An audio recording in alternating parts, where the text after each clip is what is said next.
Good evening, everybody. Thank you for joining us, and we're glad to meet you here on this Monday evening. I got the billing team with us today. Say hi. This is Sam. This is Mary, and this is Alejandra. Yes, thank you all for joining us. If you haven't met us in person, come on over when you have a chance to actually meet us in person.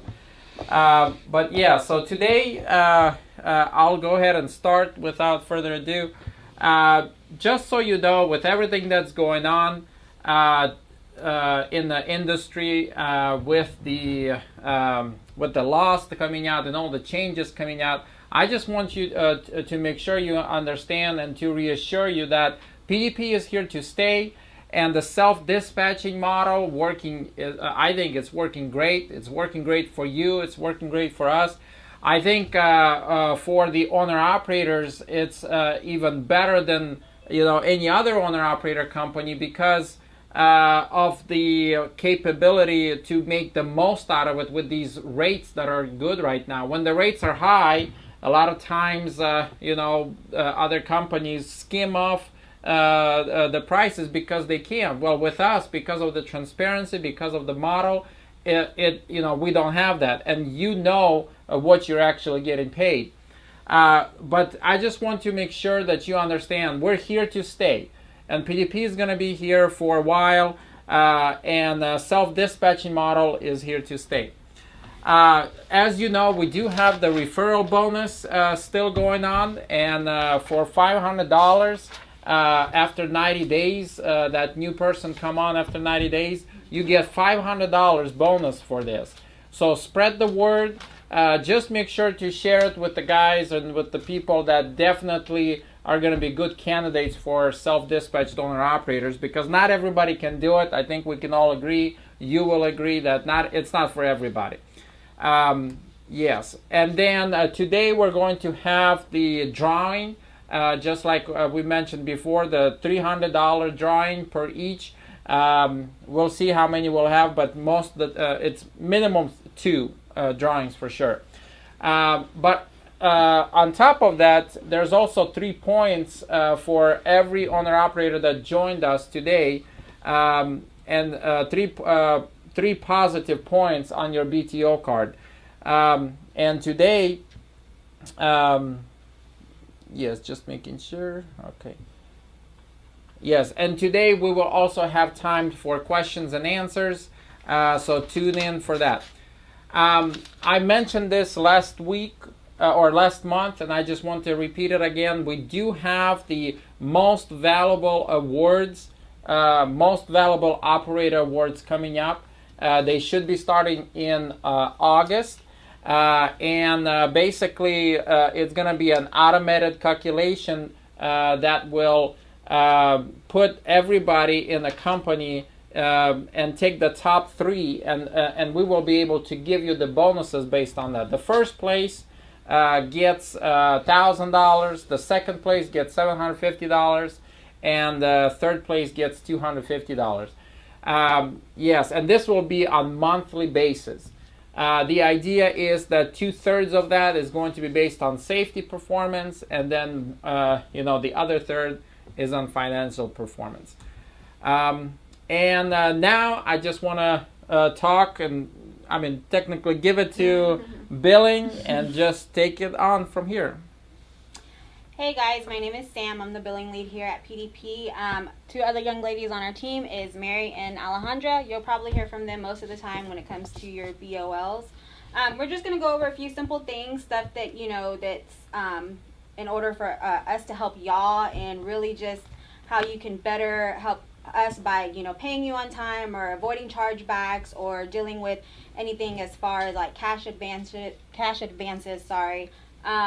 or anything like that. So do you want to go first, Ale, or do you want me to go first? It's up to you. Okay, well, I'll go first with the cash advances. As some of you know, you can get $250 weekly for a cash advance. It does come with a 5% interest fee and a $2 EFS check fee.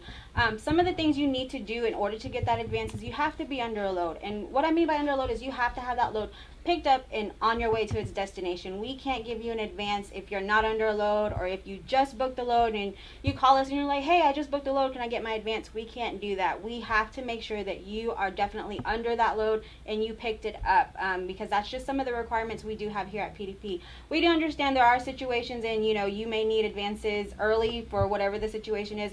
You can give me a call, don't hesitate. We can talk over that, and I'll talk with upper management about helping you out, maybe giving you half of it now and the other half when you do pick up the load, just something to help you out with, because I do understand that situations happen and we're here to help you guys. So what?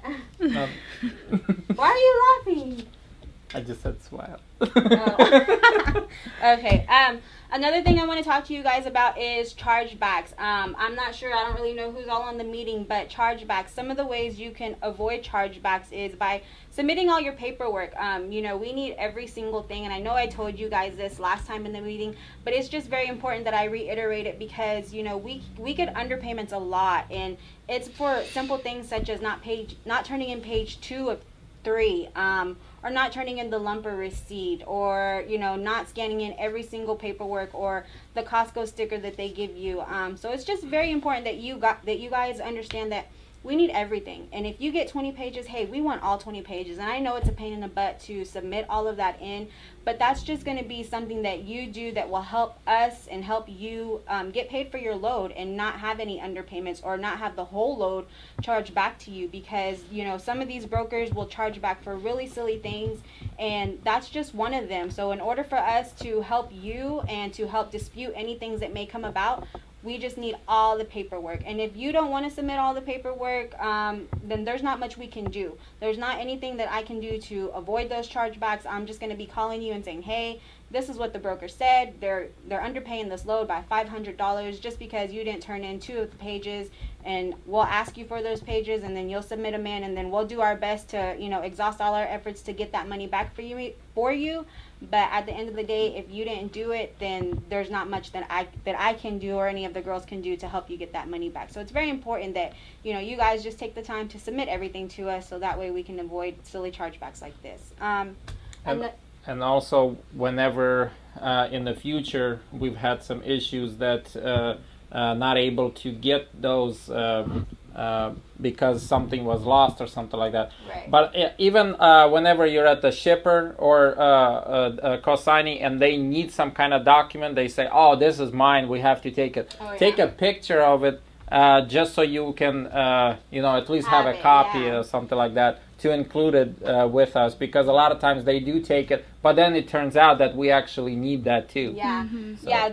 That Peter did bring up a good point. Sometimes the shippers will take something, or the receivers will take something for you or from you. So it's just important that you take a picture of every single document that you have, and if you do notice that you are missing a document, then go ahead and go back and get that picture from them. If not, then me and the girls will call the receiver or the shipper and try to get that piece of paper for you sent to us, just so you can have it. But yes, please do what Peter just said. Take pictures of it, so that way you can at least have it on file, and then you can send it to us, and then we'll take it from there.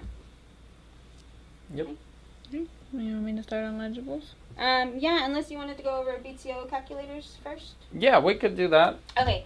So one of the things that I know some of you guys aren't using, and we can tell you guys aren't using them, because in order for us to know that you're using them, it actually shows on our website. So I know that you haven't used it and you need to be using it.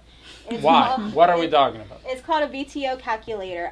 This is a tool that we have for you guys, so that way you can know your weekly cost here with PDP. But not only do you know our weekly cost, you can input information for your personal weekly cost. And it's here on the calculator. If you want to look at the screen, it should be showing it here now. Yep. It's going to show you, your Friday payments, and then you'll be able to put in any miscellaneous payments that you have for your own self. You can also enter in a percentage for your fuel. You can put 20%, 25%. That's normally what we tell you guys to keep it at. That's the goal, yeah. So that way you know how much fuel to use, because I can't stress this enough. It is important that you know and you are aware of how much fuel you're using per load, because your fuel can be make or break you. And here at PDP, we just want to teach you those type of things here, so that way you know how much fuel you need to be using. If you go all the way to the bottom, you'll not only be able to tell that you can enter in your miscellaneous payments, but you can also enter in the loads for there. It has 5 different squares. You can enter in the amount that you're wanting to run. You can enter in 1,000, 1,500, 3,000, however much you think you're going to run for the week, and then it'll calculate, your rate per mile. As long as you put the mileages in there, like say you only want to run 2,500 miles this week, it'll calculate the mileage that you need to request for the brokers in order for you to make your ends meet and, extra. So please definitely use that tool. This is here to help you guys, so that way you know what you need to make. And if you have any extra expenses, it definitely comes in handy as far as, oh, I have this bill to pay along with PDP's costs, and this is what I need to make, and oh, I want to go on a family vacation, I need to save money. Enter that information in there. This is definitely what we built for you guys. We want to be owner-operator friendly, so we definitely have the tools here, so that way you guys can know what expenses you have, and definitely utilize it, because in the end of the day, it's going to help you all and help you, budget what you need to have budget in order for you to make the money that you need to be making here at PDP. Yes, and I want to add, let me speak to the owner-operator side of you, the business side of you. You understand that you are performing more than one task because you are a driver, you're driving the actual vehicle, you're a driver for your own company, a driver for yourself. You hired yourself. So you're doing all of that, the safety, all of that, that's great, okay? But then you're also a businessman. You also have to understand how the calculations work, if you are making money or not.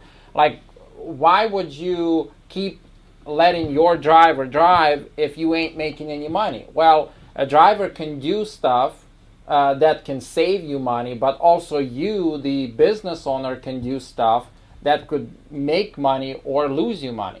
So this is why it's very, very crucial to understand this. This gives you a basic, very easy kind of just idea, and the 3 things that Sam mentioned. The first one, again, is fixed expenses. It's basically just knowing how much you need, how much you're going to lose every week, regardless if you're working or not. Like if you're just sitting, how much are you losing? If you look at this calculation, this is just one example. But like this guy, for example, with everything that's he has, it's around $746. So, and which is a pretty good one, actually. That's including the miscellaneous expenses that he has. But you can make this on your own. It's all different for everybody. But this gives you an idea. Okay, if you just sit and do nothing, I mean, if you go on vacation or something like that, this gives you an idea. Okay, per week, this is how much you're going into negative, and maybe even save up and be ready for that, basically. Then the second one, break even. This is how much you need to barely make it, with not getting a paycheck. This is very, very crucial, because a lot of times, if you have a lot of debt, or if you have a lot of stuff that you're, paying off. This person, for example, has $947 based on 20% fuel, which is good actually.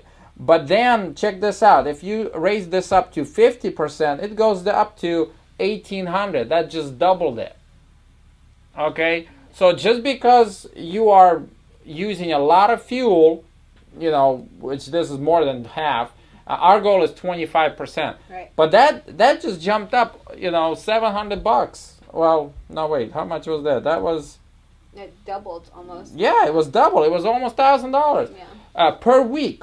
So this gives you like, oh wow, this is a big deal. This is how you would, you don't want to do it like that. So that's why. Okay, so it's a good idea to save money. This is why, because budget-wise or calculating, simple math, it makes sense.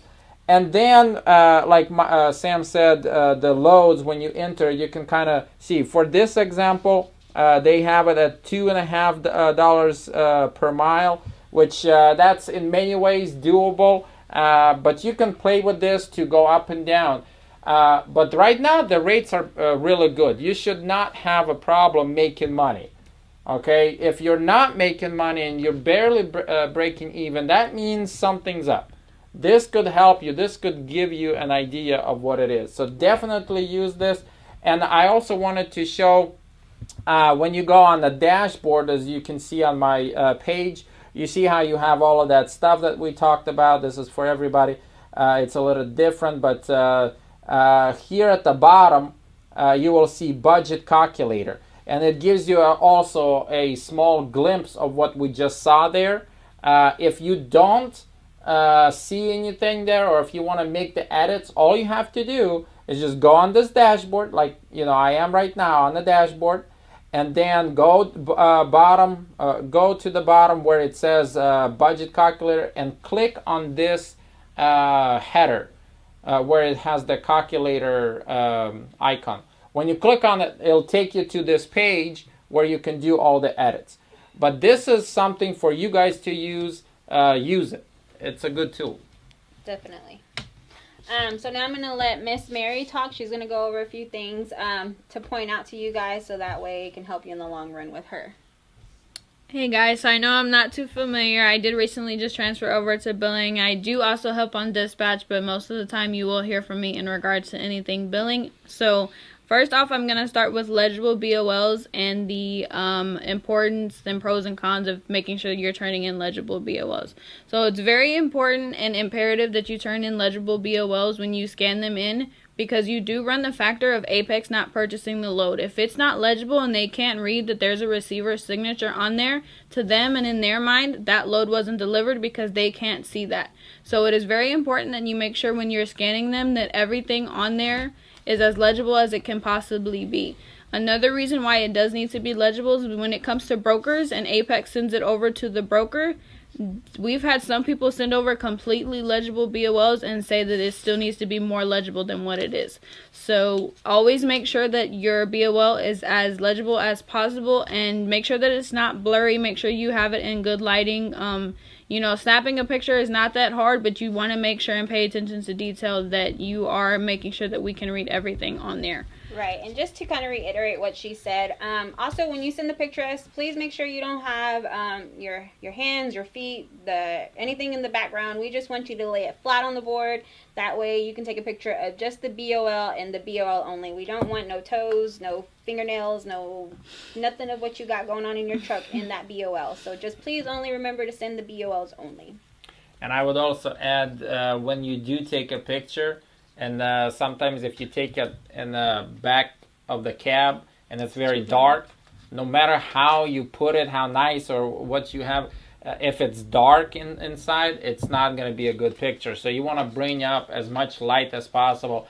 And the outside light is actually the best light instead of all the other lights you can do. Right. But a lot of times when I drive, I just put it somewhere on the front dash or something like that where it's straight. Or I have a clipboard and I just do it in the front seat or passenger seat, where the light is good. But yes, if you take it in the back, it's most likely going to be a bad copy just because it's dark. And there's also those really light copies, carbon copies. If you would just put a white sheet of paper under it and then take a picture, it comes out so much better to us. But if you just have one of those BOLs that it's really a crappy copy and you're not going to get a better picture, then go ahead and take a picture, send it in to us, and then send the email saying, hey, I know this BOL is a really crappy copy, but I'm going to go ahead and mail out the originals to you, because 9 times out of 10, Apex will not purchase that load and we won't be able to post your load. So just go ahead and mail that over, so that way we can fax it into the Apex company, and that way we can get your load posted for you, because if they can't tell what the address is said, then they won't accept it and we can't post your load. So in order to prevent that from happening, just go ahead and mail it out to us as soon as you send us that picture. Another issue that this can cause is if they're completely not legible at all and we in the PDP office can't even pull it up on our computer, then that does run the risk of us not being able to process the load. So when it comes to us process the load, we are the ones who enter it in Apex and make sure that all of the info matches up. And if we can't confirm the information on your BOL, then that means that we cannot upload your load onto the Apex to receive payment for. So it is very imperative to get those turned in a timely manner, so that we can make sure you get paid for those before the deadline comes up.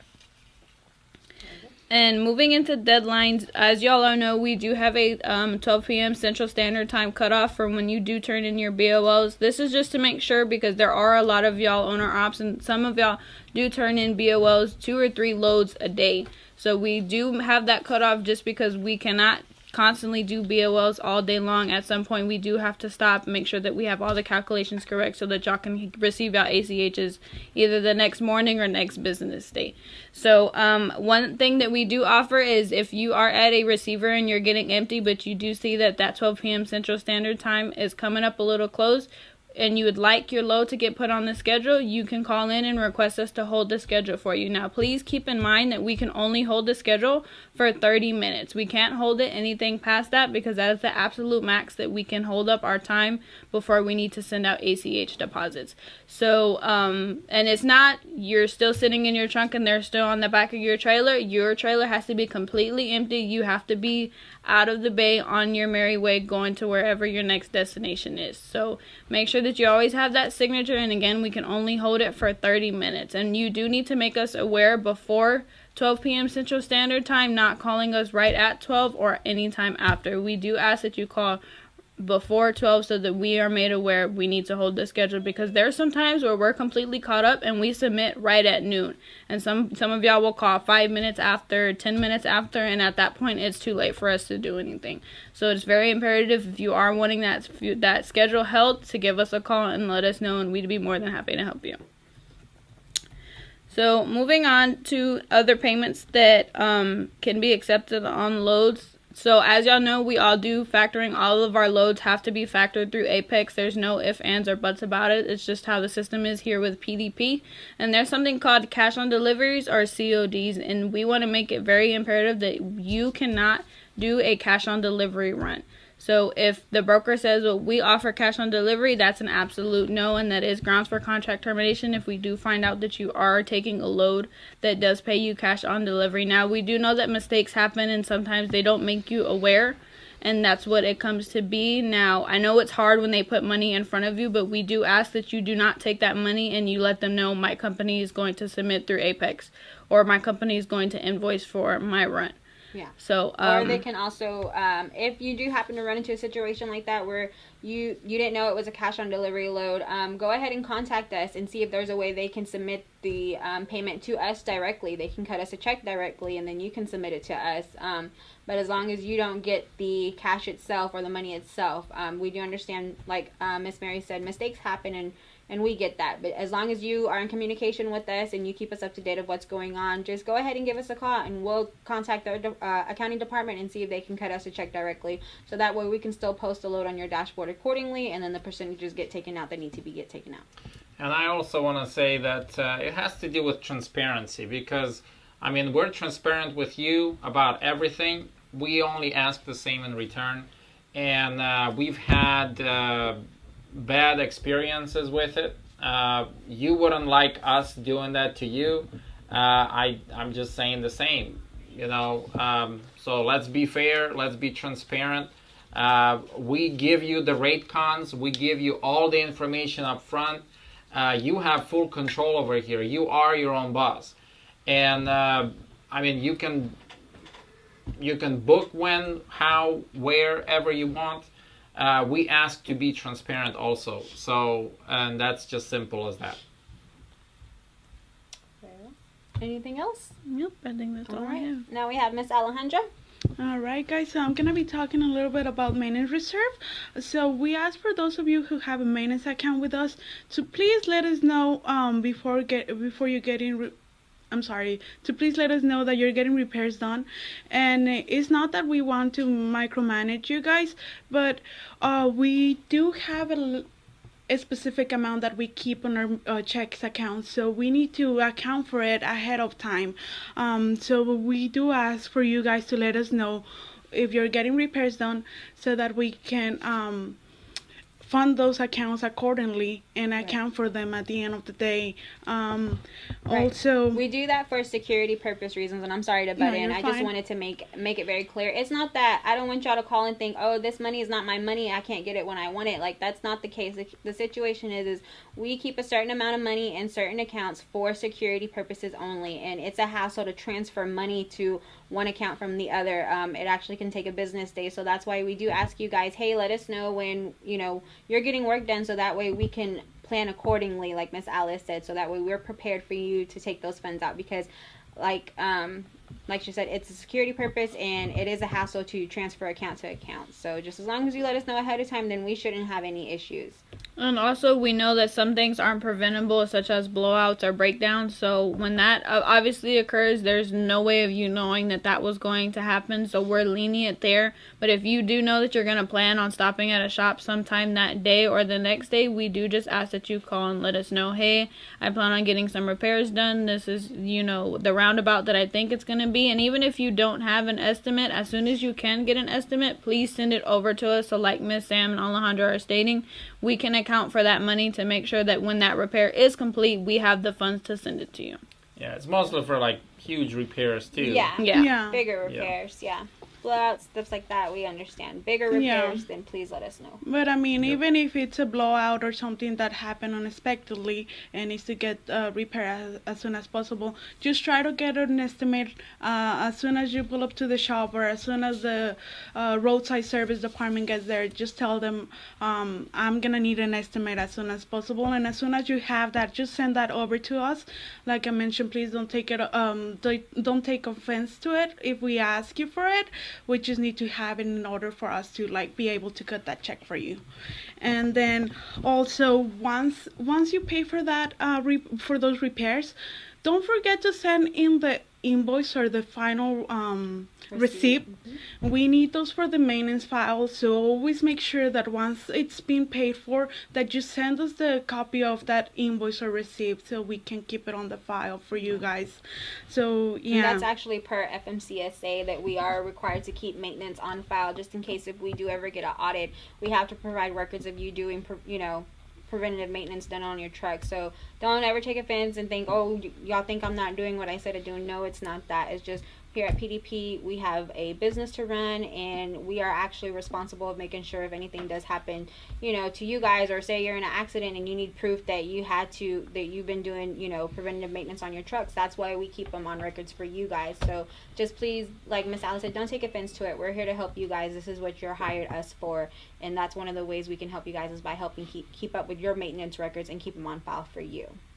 And another thing to touch on when she explains to prove documentation and everything, this also helps with your trailers. As far as, for an example, if you're in a reefer, to avoid a driver error claim, if we can prove that you keep up with your equipment and that this was just an unexpected breakdown you had no control over, that helps us a little more as far as avoiding a driver error claim, which, as y'all know, if it's something that you don't do as far as keeping the correct terms and contracts for your load, then of course that's going to be a driver error claim. But we do understand that breakdowns do happen, so us having that preventative maintenance and showing that you do the repairs on your trailers will help us a lot in disputing a driver error claim.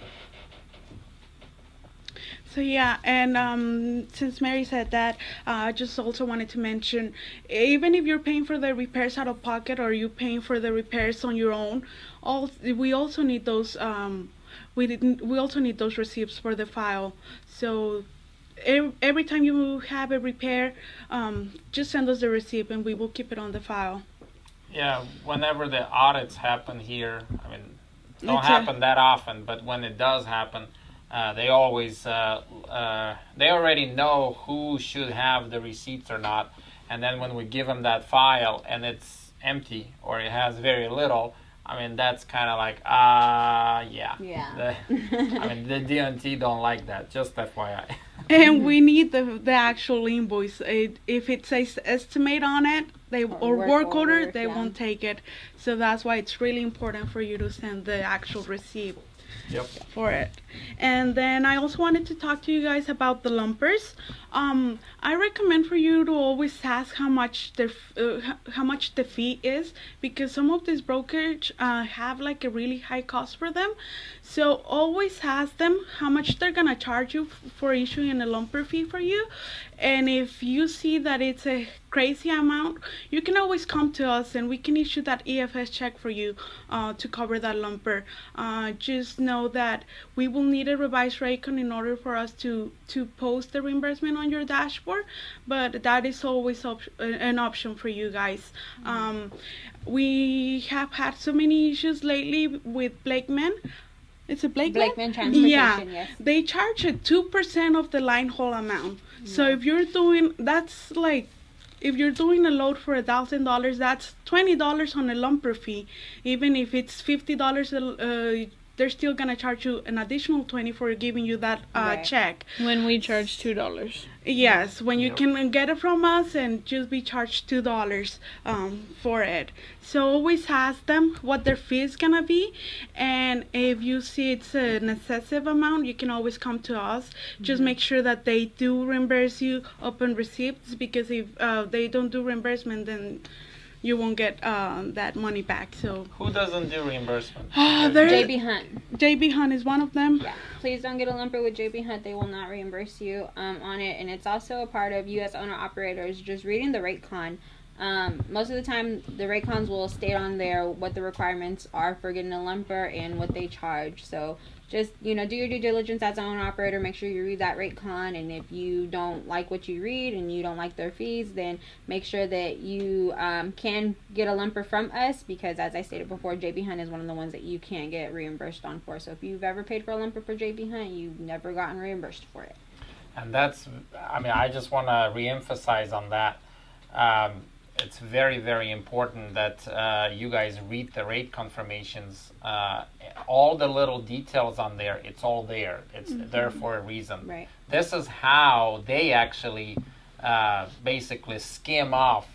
They promise you $1 million for the load, but then all these fees that nobody reads, and then you turn out to be negative.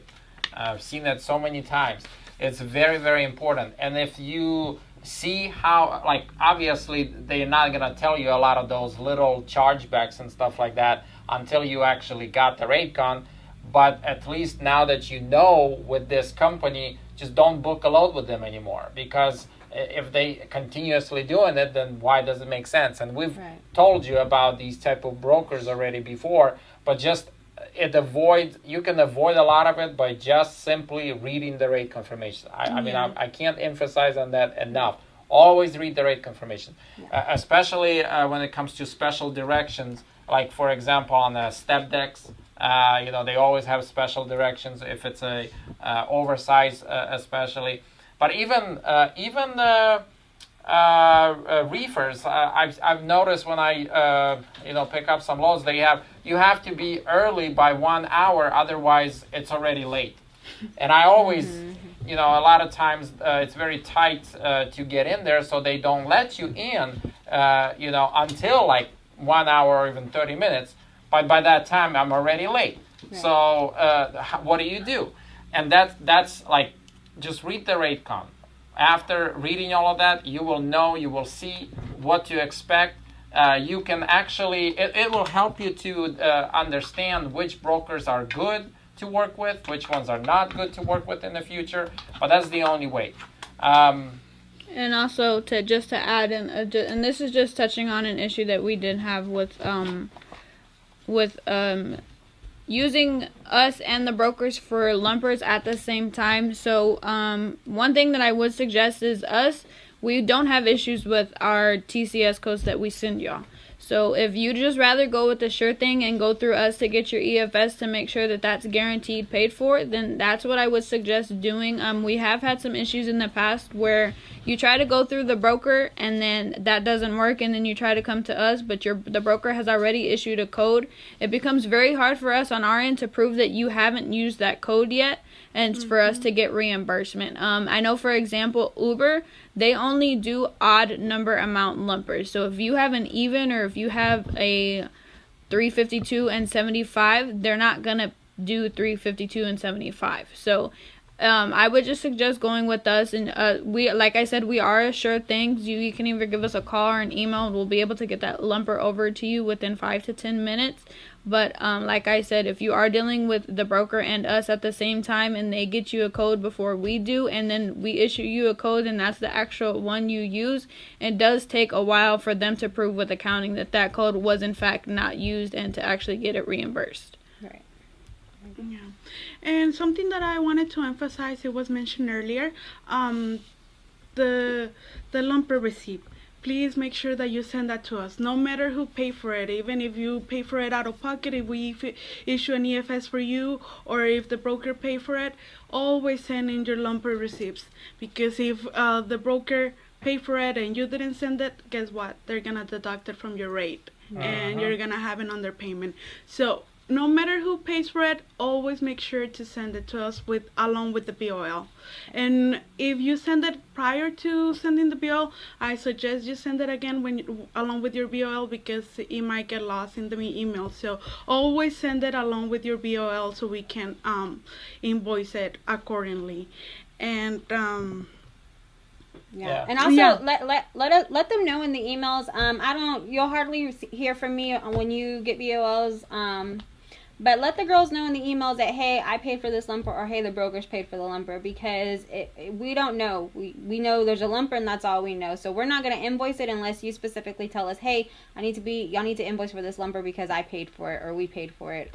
So just that little tidbit. So just let them know communication is the key here with us. So if you want to make sure you get your money back, or that we did invoice for that, just go ahead and put that in the notes. I think, in my opinion, lumper, any type of weight scale, if they gave you anything extra beyond the BOL, is part of BOL.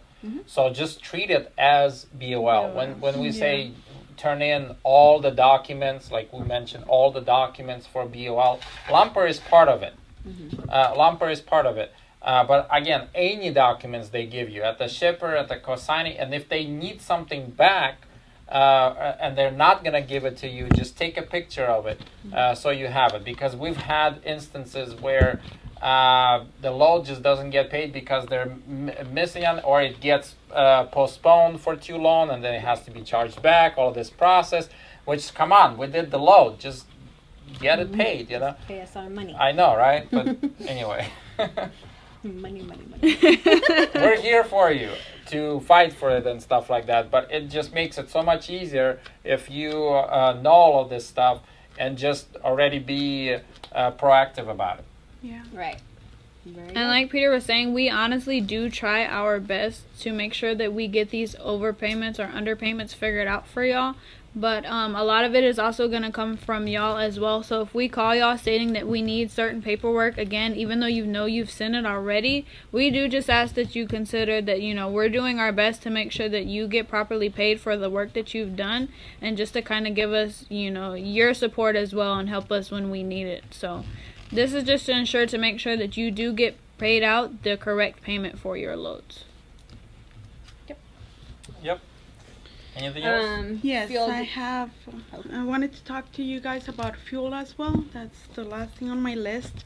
So if we're processing a load for you and you're fueling that day, but you don't want the fuel to come out of that load, you can always ask us to hold that fuel that is for the next load. We can always do that for you guys. But you have to let us know, and please let us know before 2 p.m. Central Standard Time, so that we know to go into your dashboard and do that fuel calculations manually. Right.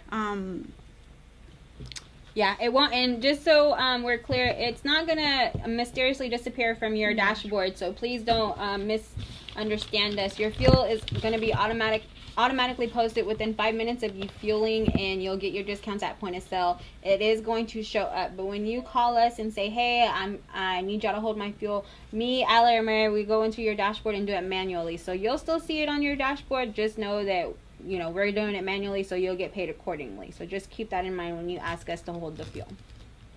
And another thing just to mention, if you do want your fuel held, you do also need to let us know ahead of time. Like I had stated earlier, we do have to send off your ACH deposits to make sure that you get paid the next business day by a certain time.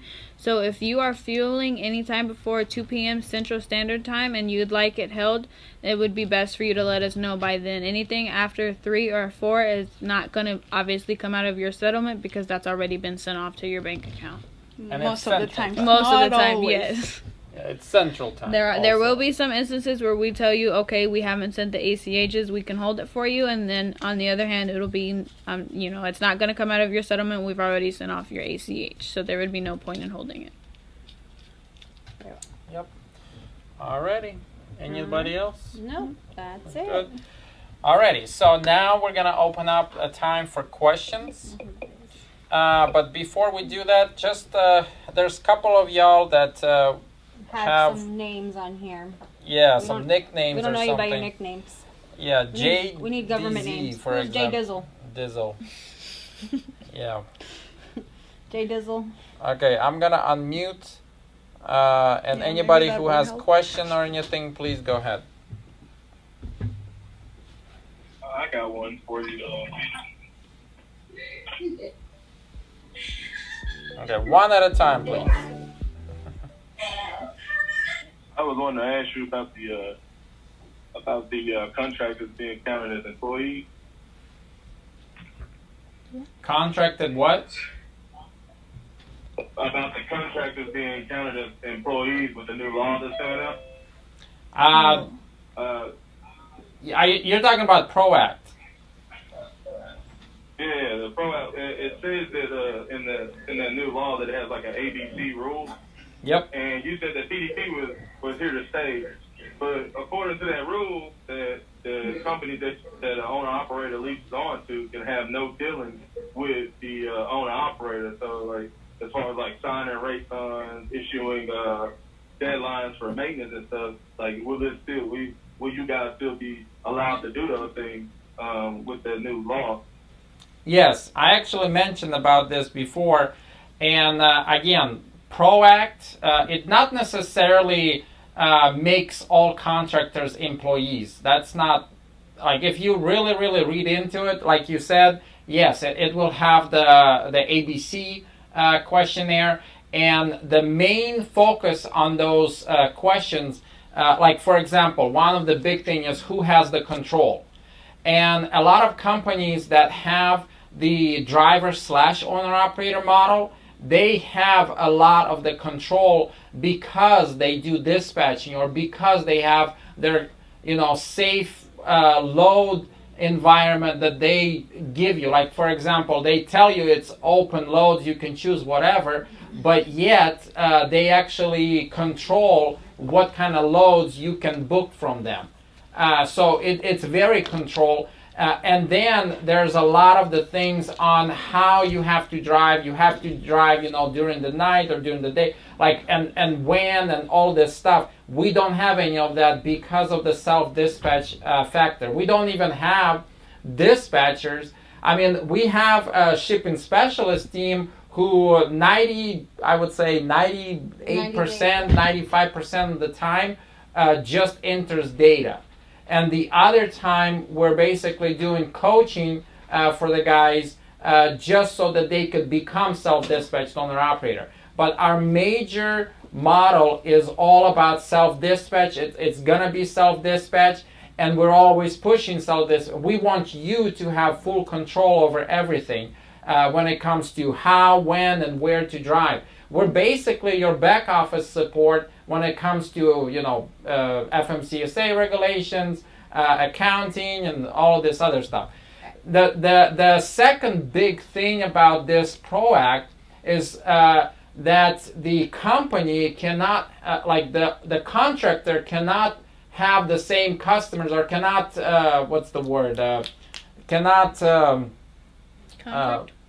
Contract? No, it cannot do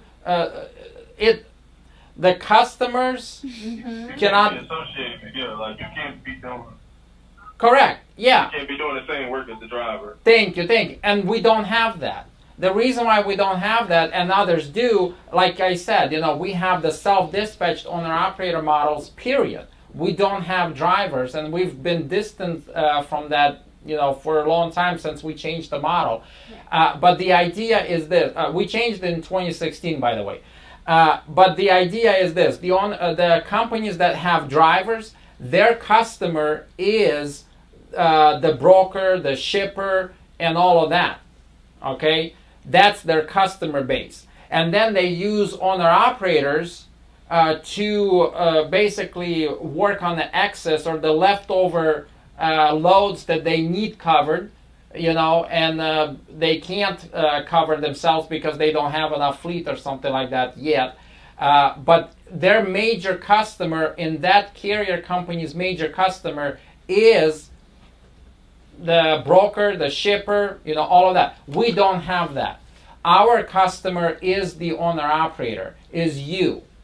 The brokers, the shippers, you deal with them directly. We don't deal with them, in that sense. We just basically help and are here as a back office support to make sure that you are able to, give them the best customer service. But this is also another reason why PDP has not and will not be doing like a company-wide, what do you call it, like controlled... Load board? No. Well, load board is one thing, but also like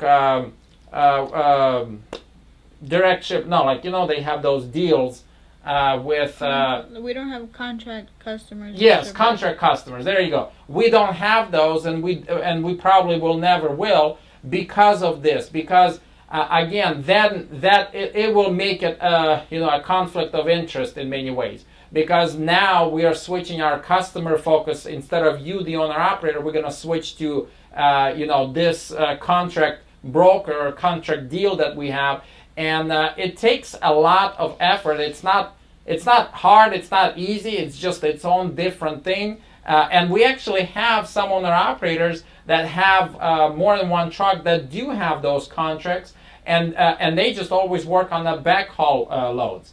But again, because of the self-dispatched owner-operator model, and because that's the only one, that's the only customers that we have, we are still safe within what they're talking about, PROACT.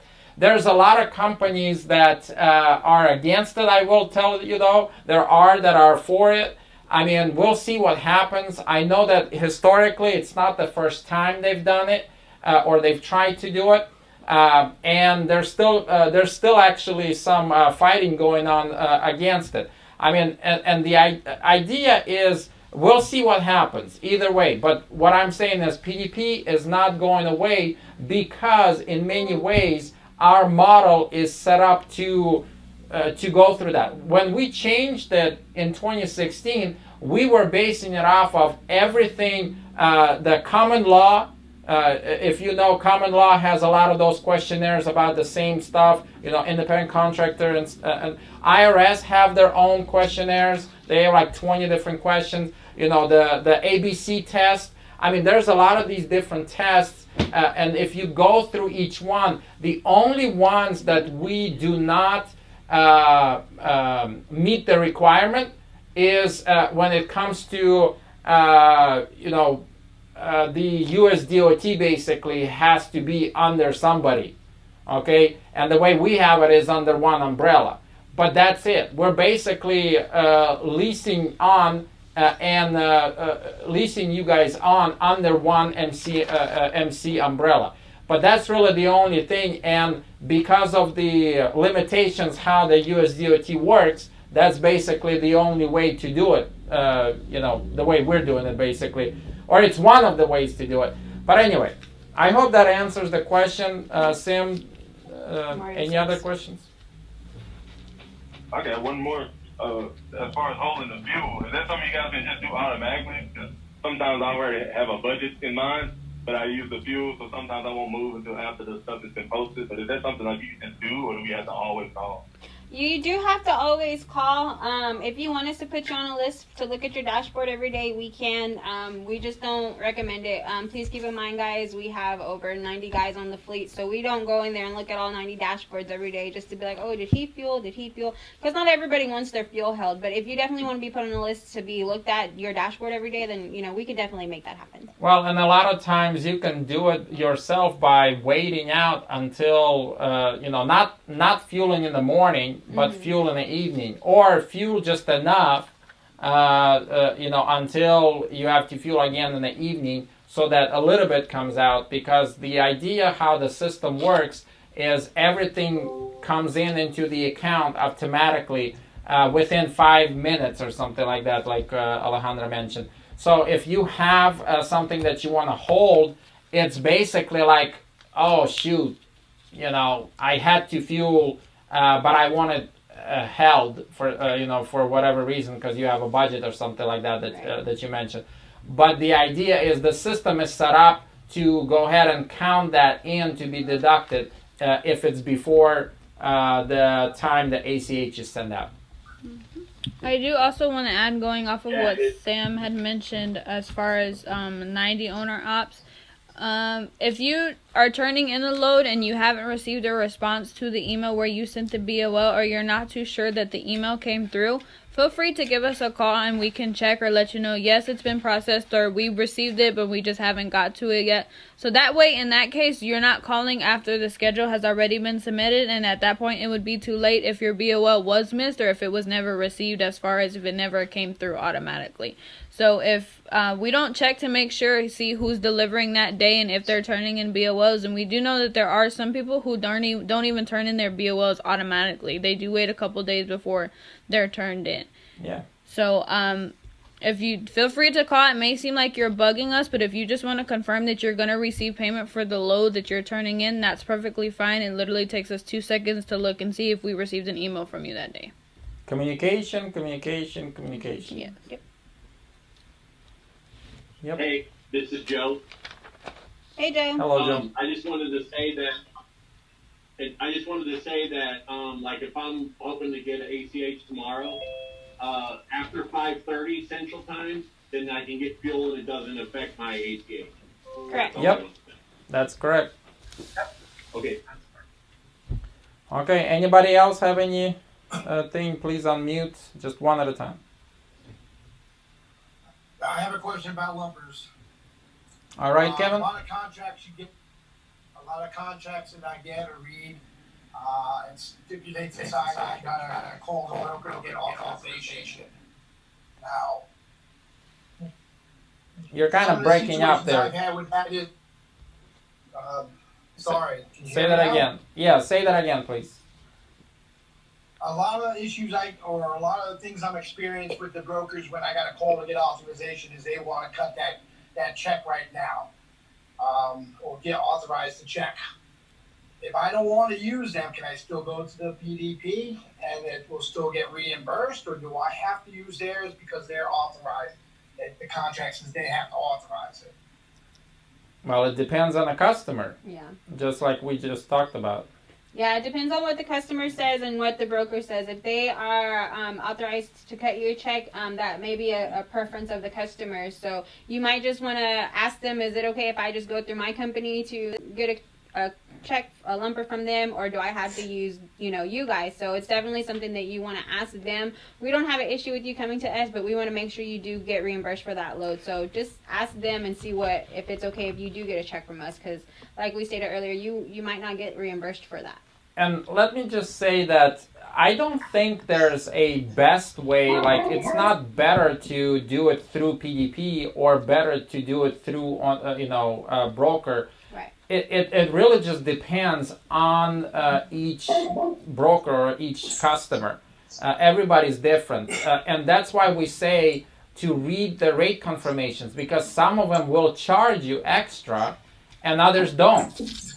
And it really just depends. And actually some, it's very hard to get money back from, so it's better off for them to pay it.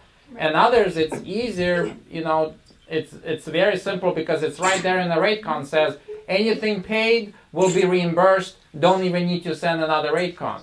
So it just depends on the customer, depends on what they say on the rate con. That's why we say always read it. And also something to touch on, if a broker tells you that they don't do revised rate confirmations and you just for us to invoice, that's perfectly fine. Just give us the contact of whoever you're speaking with so that way we can get in black and white written confirmation that they are in fact going to reimburse, and that is another way that we can add it to your dashboard. So if you are dealing with somebody who says we don't send revised rate confirmations but just have your company invoice and we'll pay out, then that also works as a revised rate confirmation in the sense for us to reimburse back to your dashboard. What happened? What just happened? Hey, how late can we get lumpers from you guys? 10 p.m. Central Standard Time. Yes, 10 p.m. Okay. And if you do need to do some, like if it will be running right after, if you call us ahead in time and say, hey, I'm very close, they're about to give it to me, I mean, most of the time we will, call you back and just make sure you're able to still need it and stuff like that. But if it's like 2 a.m. or like way down there, then yeah, that becomes a problem. And another tip that we do like to tell y'all when it does come to lumpers and after hours, we do know that's a tricky situation. Sometimes y'all do have early morning deliveries where we're not even awake to be thinking about sending you a lumper. If you can figure out what the amount of the lumper is before after hours is over, we can issue that check to you right as after hours ends. So that way, come a few hours later when you are actually needing the check, you don't have to worry or haggle with getting a hold of the broker or their after hours service. You would already have it from us. So the easiest way for that would be is to try and figure out what the lumper fee will be ahead of time. Now, if the customer has no clue and they have to wait for the work to be done, then unfortunately there's not going to be too much that we can do. But if you can find out ahead of time, that's a big help, and we can get it to you so that you can get on your way and get that lumper fee paid. And a lot of times the brokers have an after hours that's way late, even 2 a.m. So or that's 24 hours. Yeah, 24 hours. So it's just a matter of it's case by case, and that's why we ask you to read the rate confirmations and ask those questions during when you're communicating with the broker. Any other questions? Yeah, how about weekends for lumpers? Same. Is it just to use PDP or use the broker on weekends? Same thing. It's not a matter of if PDP is better or not than the broker giving the lumper. That's not what we're saying. We're saying that every case is different. I understand that, Peter. My question is, weekends are kind of like after hours. Nobody's really in the office. So we still do. We have after hours, and I can tell you, for me, I most likely do almost every other weekend or every weekend to be exact. So after hours is 8 a.m. to 10 p.m. Central Standard Time. So if you contact me either via email or phone call anytime during that time frame, I can issue you an EFS. Even if you are going to be getting empty at 1 a.m. on a Sunday morning, if you give me that lumper amount, I can still get you an EFS on after hours. Saturday and Sunday is going to be 8 a.m. to 10 p.m. Central Standard Time, so it's still going to work the same as far as if it would if we were in the office. The only difference is we are from home, so we don't always check our emails 100%. We check in every few hours, but if it's something that you need right then and there, the best way to get a hold of us and the best way to get it in a fast manner is to call us. And holiday hours are the same. Yes. We always have somebody on after hours, no matter if it's weekend or holidays. Yep. Hey guys, just real quick about lumpers, especially like New York City and South Florida. If they request a lumper, I always suggest you call and make sure with the broker. Multiple times, the guy walks out, he says, hey, your lumper's $150, $200. I call the broker, and the broker literally laughs and says, no, they do this all the time. It's already been prepaid. So just be careful with that, guys. That's all I'm saying. That too. Yep. Very good. Yeah, I was going to get prepaid lumpers. Yep. Anybody else? Nope.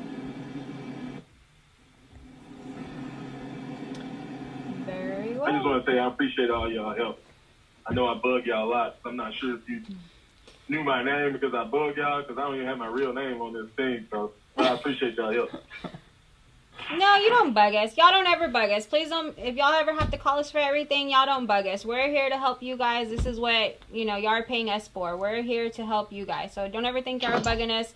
This is what we do, and this is what, what's going to actually help us succeed and help you all succeed.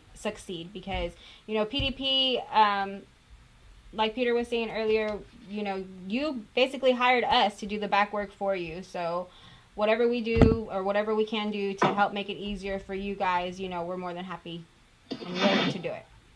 And also another thing, Hell, I just like to call it BS with y'all sometimes. Yeah. And one of our biggest things and one of our main goals when Peter actually hires us on is for us to have the mentality to be the best that we can be for y'all. So like Sam said, if you do have to call or bug us and you can't handle something on your own or you're having some trouble and it's just taking too long and you want us to step in, that is perfectly fine. Like she said, that is exactly what we're here for. Yeah, we actually talk about this. I think you're all rock stars. Thanks, Michael. We actually talk about this on the monthly meetings for the team also. Like one of the requirements is we all here have to be passionate about how to make you more money. It's actually one of the things. It's actually around the whole office in here. Yes, it's a big deal because you have to be profitable. And how would you do that? I mean, we are there to help you. We're your back office support. This is why we're here. That's the whole point why you came on. And I mean, really, the only thing next, or I guess other than what we have here, is for you to open up your own carrier company and do all of this yourself. I mean, if you want to, you could do that. Yeah. All of us could do that. I mean, you don't need a rocket science degree to do that.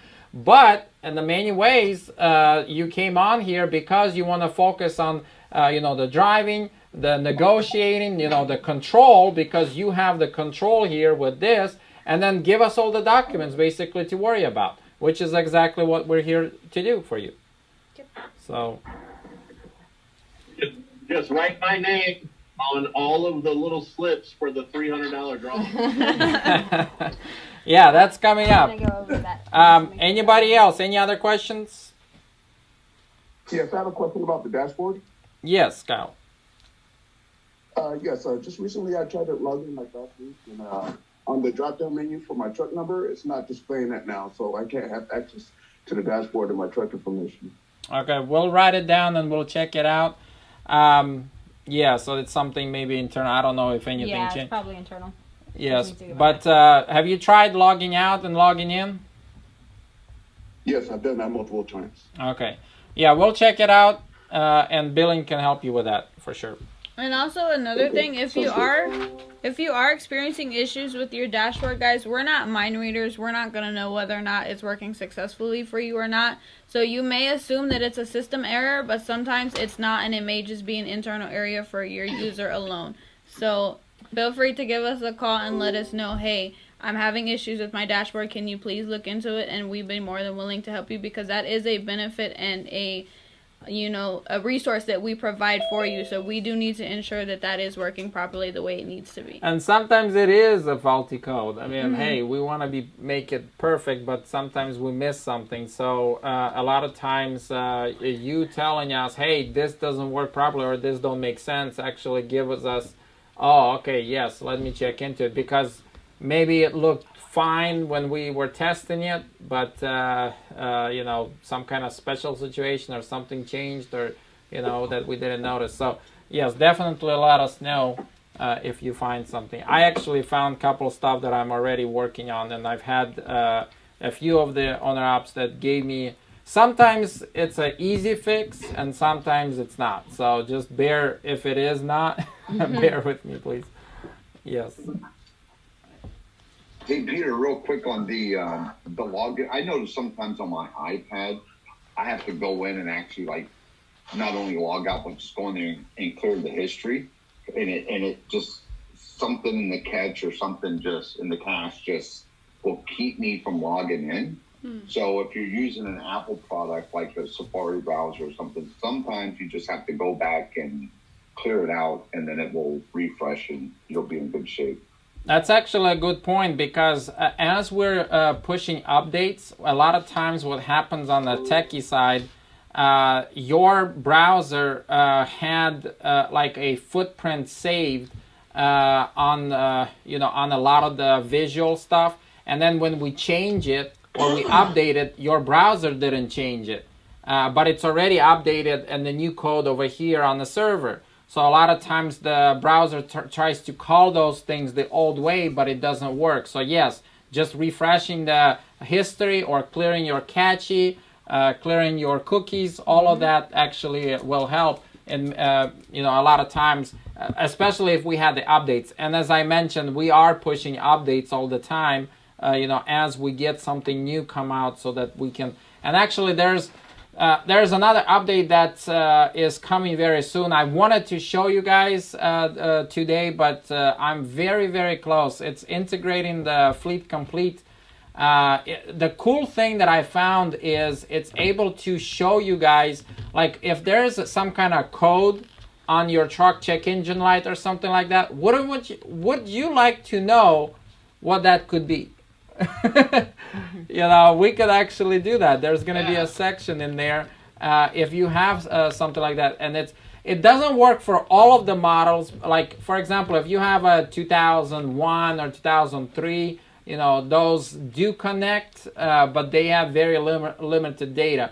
But the newer models, and it all depends on which model, but like very, very new within the last couple of years, I know Fredliner, and Peterbilt's, Volvos, all of them do it, especially the very, very new ones. They give a lot of these codes that could help you, with your maintenance and to actually know what and sometimes it's not a big deal, and it's something you can just keep driving for a little bit longer, but sometimes it is urgent, and it will show up in there. I will have it done. We figured out the most hardest thing, which I thought was going to be easy, but it wasn't. Yes. And another thing to mention as far as the browsers and what you're using it on, I know someone had mentioned that they use Safari and they do have to back out a couple times and go back in. We've actually discovered here in the office as well, it's best to use Google Chrome for the PDP dashboard, because that's how Peter does all of the coding and making sure that everything runs smoothly. And I've even witnessed it myself, because I used to be strict on using only Safari because that's just where I had all of my passwords saved. And Safari would give me more issues than I would go on Google Chrome. So it would mess up on Safari, and as soon as I logged in on Google Chrome, it would work perfectly fine as if there was nothing wrong. So if you are experiencing issues on, let's say, the Samsung internet for any Androids or on the Safari for iPhones, I would suggest going strictly through Google Chrome, and that will ensure the best performance as far as the PDP dashboard. Yep. Alrighty, well, we're gonna go ahead and start on the drawing because it's getting late. Yeah, let's do 3. So, better chance for you guys. 3 instead of 2. 3 instead of 2? Yep. $300 each. Oh. $300. Can I put my name in it? Nope. I'm here? Nope. But you can draw one and make somebody else happy. Alright, are we ready to draw? Yes. You keep dropping that one. Are you gonna? Yes, you guys choose. Okay, I don't mind.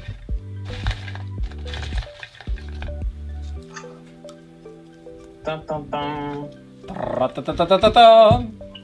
Who goes first? Sam. And then just hold it out. Make sure you hold it out. Well, you're probably not going to be able to. Yeah, it's all pen. So you're probably not going to be able to. Billy Chapin. Just hold it straight. Hey. Thank y'all very Billy. much. Yes, good job, man. Thank you. That's actually not the first time you're winning. Wait. No, sir, it's not. Hold it steady. Oh, steady, steady, steady. Ready? So, yeah. Okay. Next. Now go ahead and show mine. I pulled Gustavo Garcia. Yay, Gustavo. He don't count. He had one of those weird names. Like, who puts a wrong truck number? Like, we can't even. How would we? Anyway. That's not even my truck. And last one but not What least, is it? Michael Acapora. My truck number is 911. Oh, Michael Uncampora. Yes, Michael. Congratulations. Thank you. Thank you. What, Peter? You're doing appreciate another it. one? Yeah, we just did 3. Good job, guys. Hey, I just want to mention just a shout out, just so you guys know. Next meeting is on Monday, June 14th. Okay, June 14th. That's within 1 month. And also check out all the videos that we have on the YouTube channel. If you missed it, I mean, check it out. All the short clips. If you do have anybody that, yes, if you have anybody that's want to come on, share with them the information. All right, see you guys. Thank you all for coming. Thanks, guys. See you later. Thank Have a good night. Thank you. Have a good night. Thank you, guys. Have a good day. Have a blessed day.